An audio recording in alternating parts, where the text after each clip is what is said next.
And f block elements. Next chapter आपका है D and f block elements. देखो हमने 11th में किया था कि जो हमारे पास पीरियोडिक टेबल है उस पीरियोडिक टेबल में एलिमेंट्स की प्रॉपर्टीज की स्टडी को इजी बनाने के लिए, एलिमेंट्स की प्रॉपर्टीज की स्टडी को इजी बनाने के लिए, उनमें सिमिलैरिटी देखने के लिए, रिपीटिशन ऑफ प्रॉपर्टीज देखने के लिए, कॉन्ट्रास्टिंग नेचर देखने के लिए आपके पास में एलिमेंट्स को जो है वो अरेंज किया गया था सर्टेन प्रॉपर्टीज के बेसिस पे, सर्टेन पैटर्न्स के बेसिस पे।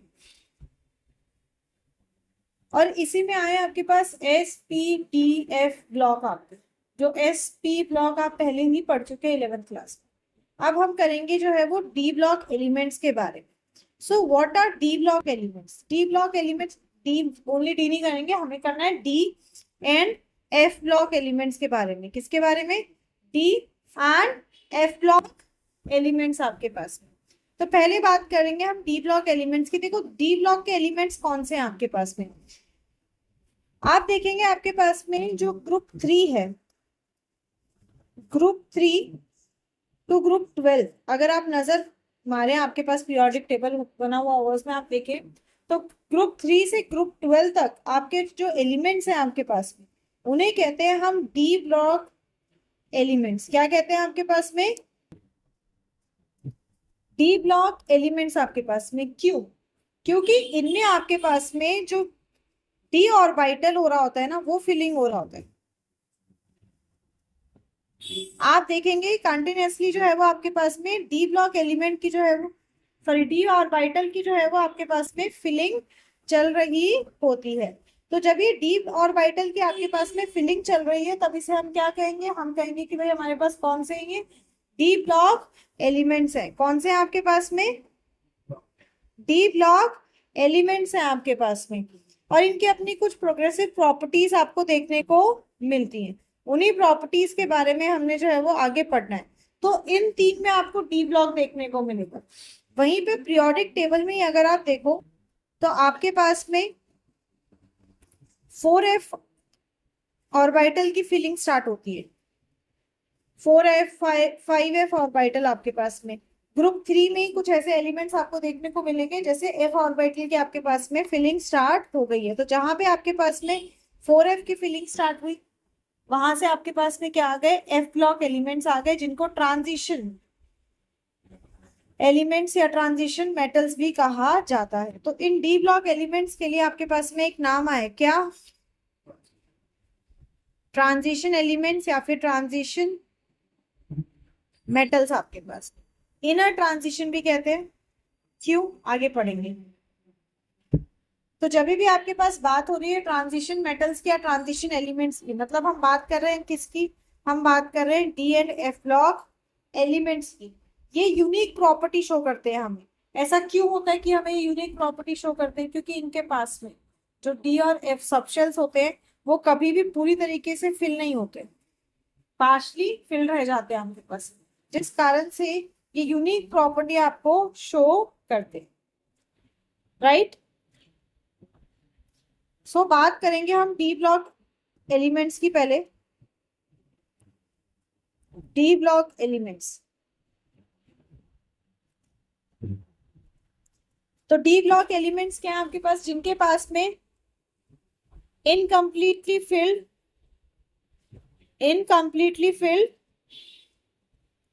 डी ऑर्बिटल प्रेजेंट है। राइट? वो एलिमेंट्स जिनके पास में incompletely field D orbital present है। कब? Ground state. कब? ग्राउंड स्टेट में आपके पास में, या फिर किसी oxidation state. In ground state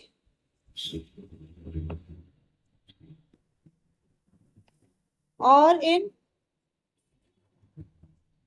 any oxidation state. ये वेरिएबल ऑक्सीडेशन स्टेट शो करते हैं हमें, ऐसा नहीं है एक ही ऑक्सीडेशन स्टेट शो करेंगे। ये जो ट्रांजिशन मेटल्स है आपके पास में ये वेरिएबल आपके पास में जो है वो ऑक्सीडेशन स्टेट शो करते हैं। क्योंकि ये वेरिएबल ऑक्सीडेशन स्टेट शो करते हैं इसीलिए इन्हें ट्रांजिशन एलिमेंट्स कहा जाता है। राइट? क्या कहा जाता है आपके पास में? Transition elements. जैसे एग्जांपल लेते हैं, बात करते हैं जिंक की। जिंक ZF इलेक्ट्रॉनिक कॉन्फ़िगरेशन याद है? जिंक का इलेक्ट्रॉनिक कन्फिगरेशन निकालो, बताओ। यस, दोबारा से बोलो एक बार। जिंक का है 1s2 2s2 2p6 3s2 3p6 4s2 3d10। Very good. तो तीन ये आपके पास में zinc, cadmium, mercury. Zinc, cadmium, mercury. देखो अभी मैंने क्या बोला, डी ब्लॉक एलिमेंट्स क्या है, जिनके पास में पार्शली फिल्ड आपके पास में डी ऑर्बिटल है, हाफ फील्ड आपके पास में डी ऑर्बिटल है, पार्शली फील्ड आपके पास में डी ऑर्बिटल प्रेजेंट है, डी ब्लॉक एलिमेंट्स है। पर जिंक में देखो आपके पास में क्या आया, D10। क्या आया, D10। कैडमियम में भी सेम होता है, मरकरी में भी आपके पास में सेम होता है। इनके पास में फुल D10 इलेक्ट्रॉनिक कॉन्फ़िगरेशन होता है, सिर्फ ग्राउंड स्टेट में ही नहीं, यही इलेक्ट्रॉनिक कॉन्फ़िगरेशन रहेगा इनकी ऑक्सीडेशन, जो कॉमन या ऑक्सीडेशन स्टेट शो करते हैं ना, उसमें भी आपके पास में जो है वो यही रहेगा। इसीलिए इनको हम ट्रांजिशन मेटल्स नहीं कहते, they are not regarded as transition metals. आ रही है बात समझ में? Transition metals. क्वेश्चन आ सकता है आपके पास में कि भाई आप ऐसे बोल सकते हैं, आपके पास कौन से, आपके पास डी ब्लॉक के ऐसे एलिमेंट्स हैं जो ट्रांजिशन मेटल्स नहीं कहलाते, but still they are studied under d block elements आपके पास, या जिनके D10 इलेक्ट्रॉनिक कॉन्फ़िगरेशन देखने को मिल रहा है आपके पास में, यूनिकनेस ऑफ प्रॉपर्टीज देखने को मिल रहा है। तो आपके पास आता है जिंक, कैडमियम और मरकरी। ये तीन ऐसे एलिमेंट्स हैं आपके पास में जिनके इलेक्ट्रॉनिक कॉन्फ़िगरेशन में D10 आता है, मतलब ये कंप्लीट डी ऑर्बिटल शो करता है। क्योंकि इनका डी ऑर्बिटल आपके पास में कंप्लीट है, दैट मींस चाहे आप ग्राउंड स्टेट में ले लो या ऑक्सीडेशन स्टेट में रहो, सेम प्रॉपर्टी शो करने वाले हैं। तो there is no variable of oxidation state आपके पास, इसलिए इनको हम ट्रांजिशन मेटल नहीं कहते हैं, पर स्टडी हम इनको ट्रांजिशन मेटल्स में ही करेंगे। आ रही बात समझ में? स्टडी तो हम इनको ट्रांजिशन मेटल्स में ही करेंगे। और भी कई सारे आपके पास प्रीशियस मेटल्स है, जैसे सिल्वर, गोल्ड, प्लैटिनम आपके पास, जो इंडस्ट्री में लार्ज स्केल पे यूज किए जाते हैं। आपके पास टाइटेनियम है, कॉपर है, ये आपके पास लार्ज स्केल में यूज किए जाते हैं। तो ये जितने भी आपके पास में आते हैं, ये सारे के सारे ट्रांजिशन मेटल्स में आते हैं। ट्रांजिशन मेटल्स कहाँ होते हैं आपके पास में? बात करें अगर हम इनकी पोजिशन की, तो ट्रांजिशन मेटल्स आपके पास में एक यूनिक पोजिशन आपके पास एक्वायर करते हैं, और वो ये यूनिक पोजिशन क्या है इनकी, कहाँ पे होते हैं पीरियोडिक टेबल में? 3 से 12 ग्रुप के बीच में। कहाँ होते हैं आपके पास में? 3 से 12 ग्रुप के बीच में आपको इनको देखने को मिलेगा। और जो डी ब्लॉक के एलिमेंट्स है आपके पास में, इनके पास में जो एनर्जी होती है, वो एनर्जी भी आपके पास क्या है, बाकियों से ज्यादा होती है। कैसे? जो डी ऑर्बिटल्स हैं आपके पास 3 to 12 के बीच में, आपके पास जो ऑर्बिटल्स हो रहे हैं, इसमें आप क्या देख रहे हो, आपके पास में जो इलेक्ट्रॉन्स है वो इलेक्ट्रॉन फिल हो रहे हैं किसमें? 3D में, 4D में और 5D में, राइट। 6D वाला अभी भी इनकम्प्लीट है, वो अभी भी पूरा नहीं हुआ है। आपके पास इलेक्ट्रॉन फिल किस में हो रहे हैं? 3D में, 4D में, 5D में और 6D में। इसके हिसाब से इनकी ऑक्सीडेशन स्टेट्स भी आपके पास में वेरी करती है, वेरिएबल प्रॉपर्टीज देखने को मिलती है। तो इसी पे हमने ट्रांजिशन सीरीज बना दी। पहली सीरीज है हमारे पास 3D सीरीज, जिसे कहते हैं फर्स्ट ट्रांजिशन सीरीज। क्या कहते हैं इसे? First transition series. ये कहां से कहां तक है? स्कैंडियम से लेके जिंक तक। Zinc is 30, scandium is 21। Scandium से लेके जिंक तक जितने भी एलिमेंट्स आते हैं आपके पास में, वो फर्स्ट ट्रांजिशन सीरीज में आते हैं। क्यों? क्योंकि इनका जो आउटर मोस्ट इलेक्ट्रॉन है वो कौन से ऑर्बिटल में एंटर करता है? 3D ऑर्बिटल में आपके पास में जो है वो एंटर करता है। वहीं पे आपके पास में सेकेंड ट्रांजिशन सीरीज आपके पास में, जिसे 4D सीरीज भी कहा जाता है, सेकेंड ट्रांजिशन सीरीज, इसे हम 4D सीरीज भी कहते हैं। ये कहां से कहां तक है?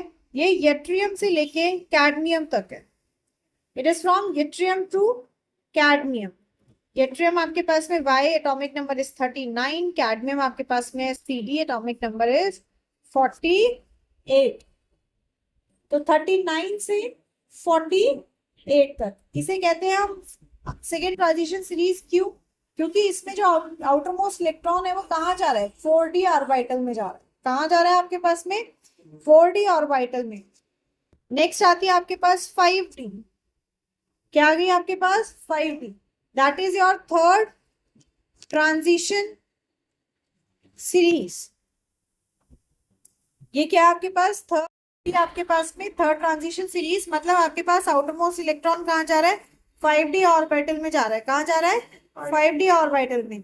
ये लेंथ है, लेंथनम से आती है। Atomic number 57 to mercury Hg तक आपके पास में, जिसमें कि हम जो है वो बीच वाले जो आपके पास में है लेंथनम सीरीज वाले वो अलग कर देते हैं। आपके पास 58 एटॉमिक नंबर से 71 एटॉमिक नंबर तक अलग कर दी जाती है, क्योंकि उनकी एक सर्टेन डिफरेंट प्रॉपर्टी राइज हमें देखने को मिलती है। एंड 6d ऑर्बिटल में जो लास्ट फिलिंग होती है आपके पास, वो एलिमेंट्स जिनमें कि 6d ऑर्बिटल में आपके पास में इलेक्ट्रॉन्स की आखिरी फिलिंग हो रही है, उसे कहते हैं फोर्थ ट्रांजिशन सीरीज। ये एक्टिनम से स्टार्ट होते हैं। दिस स्टार्ट्स फ्रॉम एक्टिनम आपके पास में, जिसका एटॉमिक नंबर 89 से लेके जाता है ये कॉपरेंसिम में, जिसका कुछ 112 या 113 होता है आपके पास, वहां तक जाता है। अगेन इसमें भी आपके पास में जो हमारे लास्ट एंट्री से उनको अलग कर दिया जाता है। एटॉमिक नंबर 90 से लेके 103 तक क्या करेंगे? उनको अलग कर देंगे हमारे पास। समझ में आ रही है बात? तो पोजीशन इन पीरियोडिक टेबल की बात करें तो पीरियोडिक टेबल में आपके पास एक बीचों बीच लोकेटेड है 3 से 12 के बीच में। तीन मेन सीरीज आती है, 3D series, 4D series and 5D series आपके पास। 3D सीरीज कौन सी सीरीज है? जिसमें कि आपके पास में आउटरमोस्ट जो इलेक्ट्रॉन फिल हो रहा है वो 3D ऑर्बिटल में हो रहा है। 4D सीरीज जहाँ पे आपके पास आउटरमोस्ट इलेक्ट्रॉन 4D में फिल हो रहा है आपके पास में। एंड 5D सीरीज जहाँ पे आपके पास में आउटरमोस्ट इलेक्ट्रॉन जो है वो 5D ऑर्बिटल में आपके पास में फिल हो रहा है। समझ में आई बात? और वहीं पे आपके पास एक्सेप्शन है जिंक, कैडमियम और मरकरी का आपके पास, क्योंकि इनका D10 ऑर्बिटल कंप्लीटली फिल्ड है। इनका D10 ऑर्बिटल कंप्लीटली फिल्ड है। तो ये प्रॉपर्टी जो है वो लिमिटेड रेशो पे शो करेंगे, सारी प्रॉपर्टीज को शो नहीं करते। अब देखो जितनी भी प्रॉपर्टीज है आपके पास में, ये सारी प्रॉपर्टीज किस पे बेस्ड है? सारी प्रॉपर्टीज बेस्ड है आपके पास में इलेक्ट्रॉन की फिलिंग। किस पे बेस्ड है? इलेक्ट्रॉन की फिलिंग पे आपके पास में, कि इलेक्ट्रॉन आपके पास में किस ऑर्बिटल में किस तरीके से जो है वो आपके पास में फिल हो रहा है, उस पे बेस्ड है। तो सबसे पहले आपको जो है वो समझनी है, वो इलेक्ट्रॉन की फिलिंग समझनी है कि इलेक्ट्रॉन की फिलिंग इनमें किस तरीके से होती है। इसके लिए हम इसकी जनरल इलेक्ट्रॉनिक कन्फिग्रेशन को देखते हैं। जनरल इलेक्ट्रॉनिक कन्फिग्रेशन के आपके पास n-1 D1 to 10, क्योंकि सबसे पहले बताया इट्स प्रोग्रेसिव, मतलब पहले में D में एक इलेक्ट्रॉन है, अगले में 2 आ जाएंगे, उसके अगले में आपके पास में 3 आ गए। So it's progressively increasing. n-1 D1 to 10 ns आपके पास 0 to 2 आपके पास, जहाँ पे n आपका आउटरमोस्ट शेल है आपके पास में। एन आपका आउटरमोस्ट शेल है। एस में आपके पास मैक्सिमम 2 इलेक्ट्रॉन आ सकते हैं और डी में आपके पास में कितने आ सकते हैं? 10 आ सकते हैं। आप देखो मैंने आपको कहा था इनको ट्रांजिशन मेटल कहा जाता है या फिर इनको इनर ट्रांजिशन मेटल कहा जाता है, राइट? क्वेश्चन यहाँ भी आता है कि आपके पास इनको इनर ट्रांजिशन मेटल क्यों कहा जाता है। तो आज जरा जनरल इलेक्ट्रॉनिक कन्फिग्रेशन देखो, या जो आपने जिंक का लिखा उसी में देखो। जिंक का आउटरमोस्ट ऑर्बिटल कौन सा है? 3 या 4? 4। आउटरमोस्ट ऑर्बिटल क्या है? 4। पर उसका डी ऑर्बिटल क्या है? 1 2 3 4 क्या है डी का? डी का कौन सा है? उसके डी में कौन से में गए? 3 में गए हैं आपके पास, राइट? किस में गए हैं? 3 में गए हैं। That is 4-1। तो जितनी भी सीरीज है आपके पास, 3D सीरीज में चले जाओ, 5D सीरीज में चले जाओ, आपके पास में आप क्या देखेंगे आपके पास में कि जो डी ऑर्बिटल में जिसमें इलेक्ट्रॉन जा रहा है दैट इज n-1। वो क्या है आपके पास? n-1 आपके पास में, मतलब इनर डी ऑर्बिटल में आपके पास में फिलिंग हो रही है। किस में हो रही है? इनर डी ऑर्बिटल में, क्योंकि आपके पास में फिलिंग हो रही है, इसीलिए इनको इनर ट्रांजिशन मेटल्स भी कहा जाता है। समझ में आई बात? हाँ या ना? और ये आपके पास में डी ऑर्बिटल जो है वो ट्रांजिशन मेटल्स में, ट्रांजिशन एलिमेंट्स में इनकम्प्लीट रहता है। ठीक है। 3D का जो इलेक्ट्रॉनिक कन्फिग्रेशन आपके पास में है वो है 3D 1 to 10 to 4s 0 to 2 आपके पास। वहीं पे अगर हम 4D सीरीज की बात करें तो it is 4D 1 to 10 5s 0 to 2। And अगर हम 5D सीरीज की बात करें it is 5D 1 to 10 6s 0 to 2 आपके पास। ये आप पहले भी कर चुके तो मुझे मतलब समझाने की जरूरत नहीं कि जनरल नोटेशन कहाँ से आया, समझ में आता है, सब क्लियर है ना? तो इनको जाने की जरूरत नहीं है। बस ये ध्यान रखना है आपके पास में कि लास्ट इलेक्ट्रॉन कहाँ जा रहा है। लास्ट इलेक्ट्रॉन आपके पास में n-1 d ऑर्बिटल में जा रहा है। कहाँ जा रहा है? n-1 d ऑर्बिटल में जा रहा है आपके पास, राइट। साथ ही स्टेबिलिटी के लिए हम क्या देखते हैं कि भाई पॉली एक्सक्लूजन प्रिंसिपल फॉलो होगा आपके पास में कि एस का जो इलेक्ट्रॉन है आपके पास में वो डी में जंप कर जाएगा ताकि वो हाफ फिल्ड या फुल फिल्ड हो जाए, जिससे कि वो एक्स्ट्रा स्टेबल हो जाए। ठीक है। तो कौन से आपके पास में एलिमेंट्स हैं डी डी ब्लॉक के जो कि ट्रांजिशन नहीं है? Zinc, cadmium, mercury. क्यों? क्योंकि इनका जो आपके पास में डी ऑर्बिटल है वो कंप्लीटली फिल्ड है। मतलब इनका electronic configuration n-1 d 1 to 10 में से कुछ नहीं है। इनका इलेक्ट्रॉनिक कन्फिग्रेशन क्या होता है? n-1 d 10 आपके पास की डी आपके पास में ऑर्बिटल जो है वो आपके पास में कंप्लीटली फिल्ड है, ग्राउंड स्टेट में भी और ऑक्सीडेशन स्टेट में भी आपके पास में, जिस कारण से ये ट्रांजिशन एलिमेंट्स की कोई कैरेक्टरिस्टिक प्रॉपर्टी नहीं शो करेंगे, कोई कॉम्प्लेक्स का फॉर्मेशन नहीं करेंगे आपके पास, राइट। इसके अलावा कुछ और भी हमें जो है वो एक्सेप्शन देखने को मिलते हैं इलेक्ट्रॉनिक कन्फिग्रेशन में, जो हमने पहले भी पढ़े हुए हैं। जैसे आपको क्रोमियम का Cr का बताइए क्या एटॉमिक नंबर है? इलेक्ट्रॉनिक कन्फिग्रेशन निकालिए। 4s/3 क्या है? 3d5 4s1। क्या होता है इसका इलेक्ट्रॉनिक कन्फिग्रेशन? 3d5 4s1। जबकि जब आप इलेक्ट्रॉन की फिलिंग करेंगे तब आपके पास इलेक्ट्रॉनिक कन्फिग्रेशन आएगा 3d4 4s, राइट। मतलब s ऑर्बिटल आपके पास में कंप्लीटली फिल्ड हो गया और जो d ऑर्बिटल है आपके पास में उसमें आपके पास में 4 इलेक्ट्रॉन है, इट इज नॉट हाफ। तो हमें पता है कि हाफ फिल्ड आपके पास में ज्यादा स्टेबल होता है, राइट। तो s का एक इलेक्ट्रॉन जो है वो जंप करके वापस बैक आ गया d ऑर्बिटल में आपके पास में, जिससे कि d भी आपके पास हाफ फिल्ड हो जाता है और आपका s भी क्या हो जाता है? हाफ फिल्ड हो जाता है, एस भी हाफ फिल्ड हो जाता है। तो ये इसको एक्स्ट्रा स्टेबिलिटी प्रोवाइड करता है, राइट। ऐसे ही कॉपर का इलेक्ट्रॉनिक कन्फिग्रेशन क्या होता है?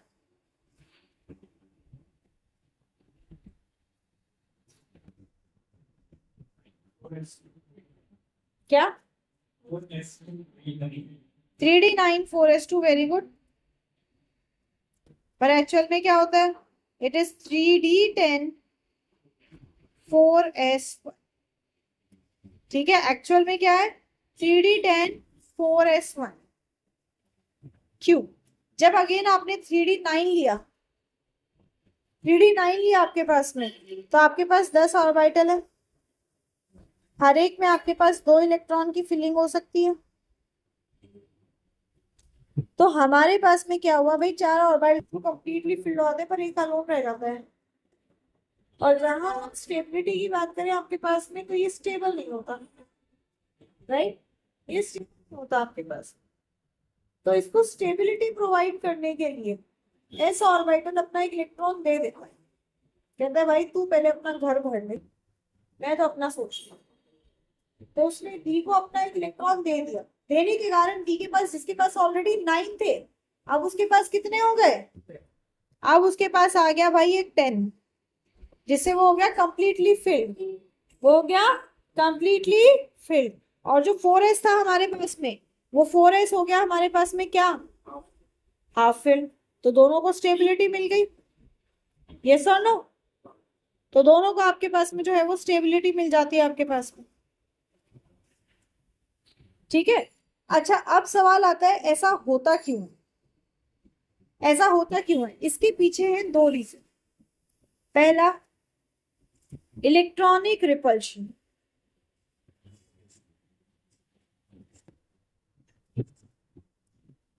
एंड दूसरा एनर्जी एक्सचेंज।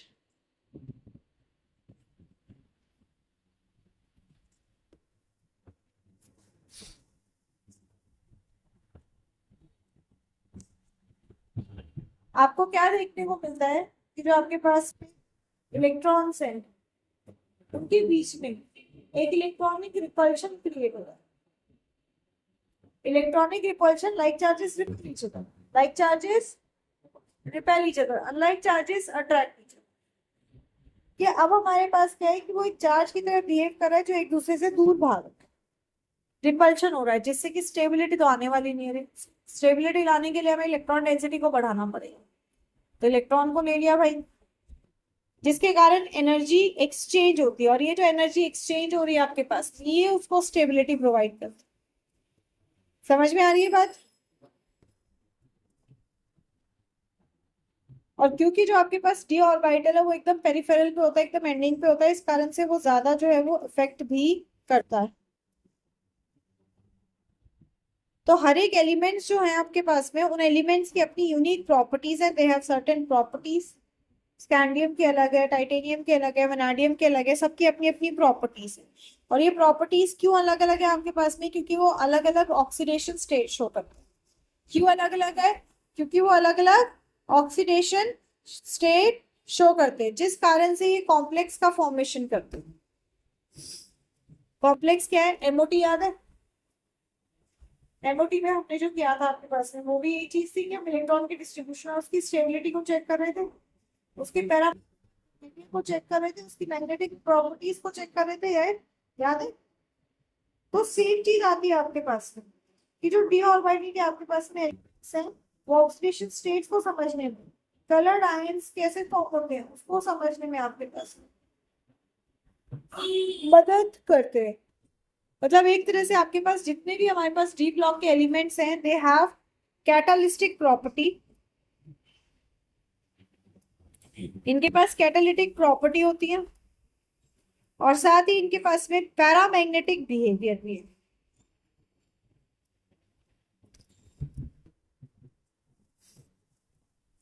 इनके पास क्या, आपके पास पैरामैग्नेटिक बिहेवियर आपको देखने को मिलता है, जो इनकी प्रॉपर्टीज वेरिएशन लाता है। अब याद करो, पैरामैग्नेटिक और डायमैग्नेटिक क्यों होता है। लोन पेयर ऑफ इलेक्ट्रॉन्स के प्रेजेंट होने के कारण। जब 3D10 हो गया तो क्या उसके पास में लोन पेयर इलेक्ट्रॉन्स प्रेजेंट है, नहीं भाई। तो वो कहाँ से आपके पास में जो है वो प्रॉपर्टी शो करेगा। तो चाहे आप कोई भी देख लो, सबके आउटरमोस्ट इलेक्ट्रॉनिक कॉन्फ़िगरेशन में आपको जो है वो 2 1 2 2 का वेरिएशन आपको देखने को मिलेगा। सिर्फ इसी रीजन से आपके पास में, क्योंकि वो अपनी यूनिक प्रॉपर्टी शो करते हैं वेरिड ऑक्सीडेशन स्टेट के कारण, राइट। जैसे अगर हम 3D सीरीज में स्कैंडियम की देखें, तो स्कैंडियम के डी ऑर्बिटल में आपके पास एक इलेक्ट्रॉन, एस ऑर्बिटल में आपके पास में है 2 इलेक्ट्रॉन्स आपके पास में। टाइटेनियम में आपके पास है N-1 D2 NS2 आपके पास, मतलब सॉरी 3D2 एंड 4S2 आपके पास में। अगेन पार्शली फिल्ड है आपके पास। तो जितने भी आप देखोगे उसमें आप क्या देखोगे आपके पास में कि जो हमारे पास में हाफ फिल्ड है और फुल फिल्ड है, ये ज्यादा स्टेबल होते हैं। ये क्या होता है आपके पास में, ये ज्यादा स्टेबल होते हैं। तो ये कोई खास प्रॉपर्टी शो नहीं करेंगे, और इनकी ऑक्सीडेशन स्टेट में वेरिएशन बिल्कुल भी नहीं होगा। समझ में आ रही है बात। तो इनके ऑक्सीडेशन स्टेट में बिल्कुल भी वेरिएशन नहीं होता, तो प्रॉपर्टी चेंज आपको बिल्कुल भी देखने को नहीं मिलता है। इसीलिए इनको ट्रांजिशन एलिमेंट्स नहीं कहा जाता है, कि these are not the transition elements. This is the general introduction of d and f block. यहाँ तक कोई डाउट है। सो डी ब्लॉक एलिमेंट्स आपके पास हो गए 3 सीरीज में, 4 सीरीज में आपके पास में कौन से हैं जिनमें आउटरमोस्ट सेल में आपके पास में डी ऑर्बिटल में आपके पास इलेक्ट्रॉन एंटर हो रहा होता है।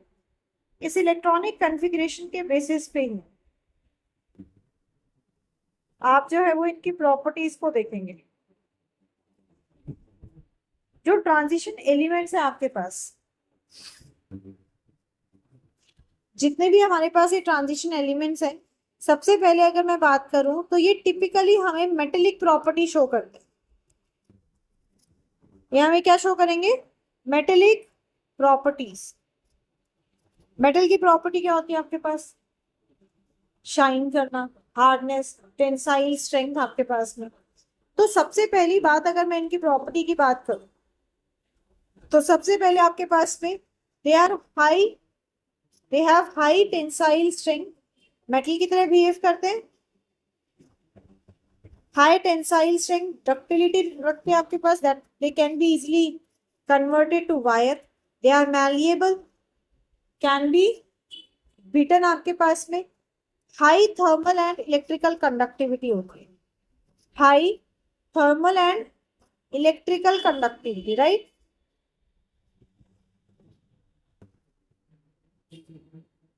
इवन दे आर लस्ट्रस, ये लस्ट्रस भी होते हैं, शाइनिंग प्रॉपर्टी रखते हैं आपके पास में, they are lustrous. But there is again exception of zinc, cadmium, mercury and manganese, Mn एक और ऐड कर लीजिए आपके पास में। इनके में आपको जो है वो ये प्रॉपर्टी शो करने को नहीं मिलती है। ये मेटेलिक स्ट्रक्चर शो तो करेंगे आपको, पर कब? सिर्फ नॉर्मल टेम्परेचर। कब? सिर्फ नॉर्मल टेम्परेचर पे आपके पास में। अगर आप नॉर्मल टेम्परेचर पे इनको चेक करो तो they will show you the metallic structure. पर जैसे टेम्परेचर चेंज होगा आपके पास, इनकी मेटेलिक जो आपके पास कॉन्फ़िगरेशन है वो भी चेंज होने लग जाती है। समझ में आई बात? And they are very hard, जितने भी आपके पास में बहुत ही ज्यादा हार्ड होते हैं, स्ट्रॉन्ग होते हैं आपके पास में, जिस कारण से टेंसाइल स्ट्रेंथ इनकी बहुत ज्यादा होती है आपके पास। टेंसाइल स्ट्रेंथ के साथ साथ आपके पास अगर हम बात करें तो दे हैव लो वोलेटिलिटी। क्या होता है वोलेटिलिटी? बताओ। क्या गंदा सा चेहरा मत बनाओ भाई। लो वोलेटिलिटी मतलब, इसके लिए आपको पता होना चाहिए वोलेटिलिटी क्या है आपके पास।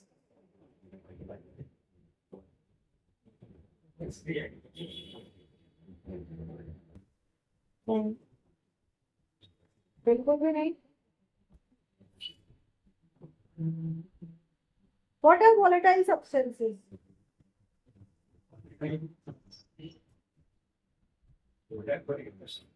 Exactly. वो सब्सटेंसेस जो आपके पास में इवेपोरेट हो जाते हैं, गैस में चेंज जाते हैं रूम टेम्परेचर पे, they are volatile. If I am saying a substance is having low volatility, मतलब it does not readily evaporates. ये रेडिली आपके पास में जो है वो इवेपोरेट नहीं होगा टेम्परेचर पे, पर हो सकता है कब? जब आप इसको high boiling point, high temperature दो और लो वेपर प्रेशर दो, आ रही बात समझ में? तब ये जरूर कर सकता है आपके पास। तो जो आपके पास में ट्रांजिशन एलिमेंट्स है, दे हैव लो वॉलेटिलिटी, इनकी वॉलेटिलिटी आपके पास में बहुत कम होती है। अगेन एक्सेप्शन में नहीं, मैंगनीज इसीलिए शुरुआत से नहीं बताया आपके पास, उसका फुल फिल का फंडा नहीं है आपके पास में, सर्टेन प्रॉपर्टी है उसका फ्लक्चुएशन, ठीक है। यहाँ पे आपके पास वॉलेटिलिटी के लिए आपके पास मैंगनीज नहीं है, यहाँ पे सिर्फ आपके पास है जिंक, कैडमियम एंड मरकरी आपके पास। क्योंकि ये सॉलिड है, हार्ड है, टेंसाइल स्ट्रेंथ बहुत ज्यादा है, इसलिए इनकी बॉइलिंग पॉइंट, मेल्टिंग पॉइंट क्या होता है? बहुत ही ज्यादा होता है। क्या होता है आपके पास में? ज्यादा होता है आपके पास में। हाई क्यों है आपके पास में? हाई इसलिए आपके पास में क्योंकि जो n-1 d ऑर्बिटल है, n-1 d ऑर्बिटल है और जो ns ऑर्बिटल है आपके पास में, और जो NS ऑर्बिटल है आपके पास, इन दोनों ऑर्बिटल के बीच में एक inter atomic metallic bonding create हो जाती है। क्या क्रिएट हो जाती है आपके पास में? Inter atomic metallic bonding. किसके बीच?